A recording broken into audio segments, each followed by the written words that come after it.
ಮಹಾಲಕ್ಷ್ಮಿ ಯೋಜನೆ 1 ಲಕ್ಷ ಒಂದು ವರ್ಷಕ್ಕೆ 1 ಲಕ್ಷ.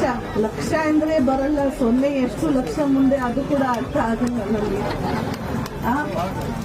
ಇಷ್ಟು 1 ಲಕ್ಷ ಕೇಂದ್ರ ಸರ್ಕಾರ, 74,000 ರಾಜ್ಯ ಸರ್ಕಾರ. ಇಷ್ಟು ಮಕ್ಕಳು ಭವಿಷ್ಯಕ್ಕೋಸ್ಕರ ಸುಧಾರಣೆ ಮಾಡಲಿಕ್ಕೆ ಬರ್ತದೆ. ನಾವು ಎಲ್ಲರೂ ಮತ ಹಾಕ್ಬೇಕೋ ಬೇಡವಾ? ಹಾಕ್ತೀರಾ ಇಲ್ವಾ?